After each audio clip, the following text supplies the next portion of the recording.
Remember when I spoke about how looking at the Wii U, I had very little hope for next-gen consoles? That if the Wii U is the model of what is going to become the modern gaming, not to mention the issues that I had that ultimately led to me cashing in my PS Vita, that I wanted out. I mean, I'm out anyways, especially looking at where Congress and government is going. Yes, a lot of overreaching bills will not make it through Congress, but if we don't get a fair, balanced, and non-biased report from the CDC on the effects of violent media on youth, then don't expect this game industry to continue on the way that it is. Not to mention, we've got what? Steambox coming out, we've got OU coming out, there's also Nvidia's getting a console out, and then you have Microsoft and you have Sony, not to mention what's already out with Nintendo. One of the things that makes me worry is 1983. For those of you who are not remembering my talk about 1983, 1983 was the great console market crash. What were contributing factors to said crash? Why, I'm glad you asked me. Why, thank you, me. Now I will tell you. Basically put, there were too many knockoffs and too many other consoles on the market. The market was literally saturated. Everybody and their mother started a company and created consoles. What was even worse is everybody and their mother was then stealing each other's works, trying to make them slightly different. Some were more fun, some were no fun at all, some didn't even work. And there was trademark lawsuits. Everybody was fighting everybody. Nobody was keeping their eye on the prize. And so you had too many clones of games. You had too many consoles. And this isn't even getting into apps, mobile gaming, and all the threat that that presents to a market outside of PC gaming. So while part of me wants to be excited about the fact that there's going to be the OU and there's going to be the Nvidia and Steambox, although Steambox presents its own issues, if you remember what Newell has said about consoles in the past.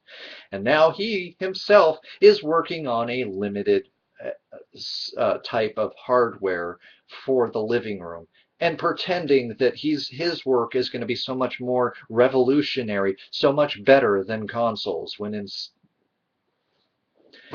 I don't get the market anymore. I do not get the decisions that the gaming industry is making. But okay, so I said that if these were the models that I wanted out, but I'm already kind of out anyways, but it's just time for me to eat a little bit of crow because these haven't been 100% confirmed, but these seem to be the final specs that we're getting for now on the PlayStation 4. So I'm going to scroll on down to the basics. The system will have 8 gigs of memory. Video memory will be 2.2 gigs. It's going to have, the CPU is going to be 4x dual core, 4x dual core AMD 64 bulldozer.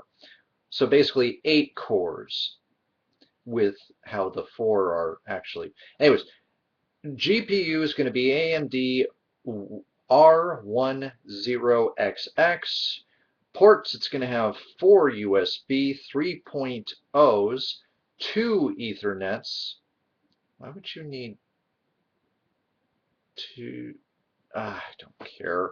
Drive's going to be Blu-ray, which I think is cool. But here's the important thing that's going to make it distinct from Nintendo, as well as to some degree distinct from the PS Vita. It's going to have a hard drive standard that is going to be 160 gigabytes. Considering what their PS3 systems of about that same time came out as, at about $600, I don't think the $400 price tag is going to be all that off.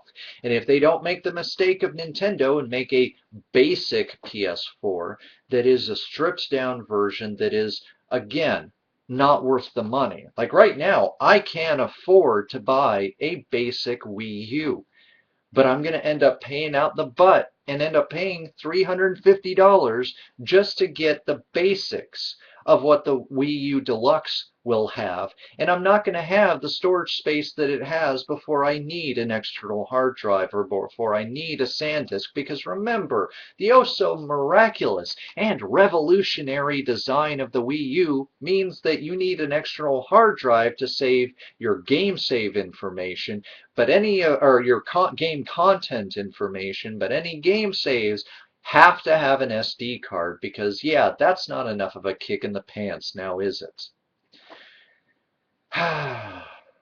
And once again, I'm reminded of asking myself why I'm saving up for a system that I absolutely, on paper, cannot stand.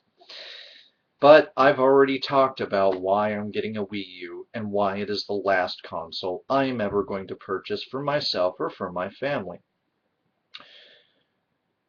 But there it is. See, I thought that Sony was going to follow suit and make something that's going to need external hard drives. I was wrong. There is no defense of that. I was wrong. I was looking at Sony's business practices. I was looking at Nintendo's current gen, well, next gen offering, the Wii U, and how its specs held up. And I kind of thought that Sony was going to try to do much of the same, as well as Microsoft. Microsoft has some leaked specs, but again, most of them are supposed to be treated as rumor and all this stuff, yada yada. I don't care. The point is, it does seem like Sony and Microsoft are learning from Nintendo, and to some degree, Sony is learning from the out-and-out problems that is the PS Vita. Does the PS Vita have some fun to it? Absolutely, but not 250 or what was it? Yeah, not $300 worth of worth of fun to it. Not at this point in time. Nor 350 for the 3G plus the headache of having to get a pay-as-you-go plan with AT&T, and AT&T can take a very long walk off a very short pier for all I care, because I've never had good dealings with AT&T. I digress, though. So, yes, here's me eating a bit of crow. These seem like mostly solid specs.